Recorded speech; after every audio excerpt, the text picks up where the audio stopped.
जय गुरुदेव, जय महाकाल। मैं भैरव वीरेंद्र रुद्रनाथ अघोरी आप सभी का अपने इस YouTube चैनल पर स्वागत करता हूं। सबसे पहले सभी साधकों को होलिका पर्व की हार्दिक शुभकामनाएं।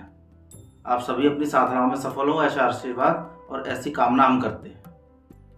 होली के उपलक्ष्य में आप सभी के समक्ष मैं एक दुर्लभ साधना लेके आया हूं, जो कि केवल और केवल होली, चंद्र ग्रहण या पूर्णिमा की रात्रि को एक रात्रि में सिद्ध होती है। ये एक अप्सरा की साधना है, जो कि इंद्रलोक में प्रमुख अप्सराओं में से एक मानी जाती है, ब्रह्मलोचा अप्सरा। इसका मुख्य काम होता है वशीकरण का। बाकी ये अपने साधक को भौतिक सुख, धन धान्य से संपन्नता और समस्त कार्य निर्विघ्न पूर्ण करने में सहयोग करती है। संपूर्ण इत्र योनियों में ये एकमात्र ऐसी अप्सरा है जो यदि प्रत्यक्ष ना भी आए तो साधक को अनुभूति देती है और धन कहीं ना कहीं से किसी ना किसी माध्यम से प्रदान करती है। ये इसकी एक खासियत है कि ये अगर प्रत्यक्ष आगे सिद्ध ना भी हो तो भी साधक को इसके जाप का फल धन के रूप में मिलता ही मिलता है। तो आप सभी को एक साधना की छोटी सी कुछ जानकारियां मैं दे दूं। बाकी ये साधना सशुल्क है और इसका शुल्क हमने 331 रुपये रखा है मात्र, ताकि होली पर कोई भी साधक इसे आसानी से कर सके। कोई बड़ा विधान नहीं है। आप इसे खुले में, बंद कमरे में या अपने घर की छत पर भी आप इसे खुले में, बंद कमरे में या घर की छत पर भी आराम से कर सकते हो। किसी बाग बगीचे में भी आप इसे आराम से कर सकते हो। ज़्यादा तामझाम नहीं है, साधारण पूजन होंगे और 21 माला का जाप है। केवल और केवल 21 माला का जाप है, जिसे आप आराम से 2 घंटे में पूर्ण कर लोगे। होलिका दहन की रात्रि 11 बजे से साधना शुरू करनी है। आपको नहा धोकर लाल या कोई भी चटकीले चमक वाले कपड़े आपको पहनने हैं। पूर्व या उत्तर दिशा में मुख करके आपको लाल आसन पर बैठना है। अपने सामने एक लाल आसन पर आपको केसर से रंगे हुए चावलों की एक ढेरी बनानी है, 1-2 मुट्ठी चावल से।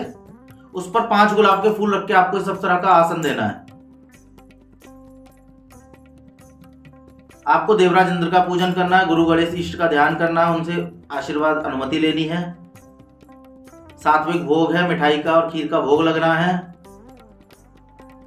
और जो आसन आपने 5 गुलाब के फूलों का आसन दिया, उस पर ही अप्सरा का आह्वान होगा। अब एक विशेष जानकारी मैं दे दूं, जो विवाहित साधक हैं वो इसे स्वतंत्र भाव में, मतलब अप्सरा के स्वतंत्र रूप में सिद्ध करें। जो अविवाहित साधक हैं वे प्रेम का रूप में भी सिद्ध कर सकते हैं, पत्नी रूप में भी सिद्ध कर सकते हैं। और जो महिला साधिकाएं हैं हमारी, वो इसे बहन के रूप में सिद्ध कर सकती हैं। जो वैवाहिक साधक हैं जो इसे स्वतंत्र रूप से सिद्ध करेंगे, उन्हें पैर धुलना अनिवार्य है पंचोपचार पूजन के दौरान। बाकी जो प्रेम का या पत्नी के रूप में साधक साधना करेंगे, उसमें पैर नहीं धुले जाएंगे। इस बात का विशेष ध्यान रखिएगा। मंत्र का जाप आपको स्फटिक की माला से करना है।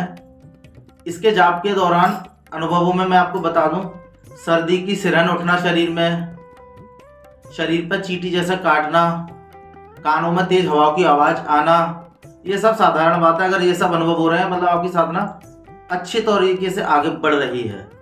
साधना के दौरान आपको अपने साथ एक गुलाब के फूलों की माला रखनी है, ताकि जब अप्सरा आपके सामने प्रकट हो तो आप उसे माला भेंट करें, फिर उससे वचन लें। यदि आपको साधना पूर्ण करने के दौरान किसी प्रकार का भय होता है, वैसे इसमें कोई भय नहीं है, सात्विक साधना है, देवीय साधना है एक तरह से, तो इसमें कोई कवच कीलन का प्रयोग नहीं करना है आपको। यदि आप जनेऊ धारण किए हैं तो आपको उस समय जनेऊ को उतारना पड़ेगा। यदि आप कोई कवच कीलन अभिमंत्रित माला धारण किए हैं, वो आपको उतारनी पड़ेगी।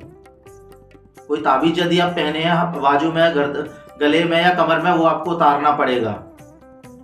इसमें बाध्यता है नियमों में। और ये बहुत ही चंचल होती है, बहुत ही सुंदर होती है, जिसका मुख्य कार्य केवल वशीकरण है। यदि आप इसकी साधना में सफलता पा लेते हो तो आप सुख, सौभाग्य, संपत्ति, भौतिक सुख और वशीकरण में माहिर हो जाओगे। तो जिस किसी को भी साधना करनी हो, इसका एक निर्धारित शुल्क है। केवल ये शुल्क आपको 12 और 13 मार्च के लिए है। केवल 331 रुपये दक्षिणा मात्र। जिसे आप जमा करके ये साधना प्राप्त कर सकते हो। साधारण है, आसान है और 100% सफल होने वाली साधनाओं में से एक है। कोई भी नया साधक इस साधना को निडरता के साथ कर सकता है। तो जिसे भी साधना चाहिए हो वो हमारे दिए गए नंबरों पर संपर्क करे और शुल्क जमा करा के हमें स्क्रीनशॉट भेजे। जय गुरुदेव, जय महाकाल।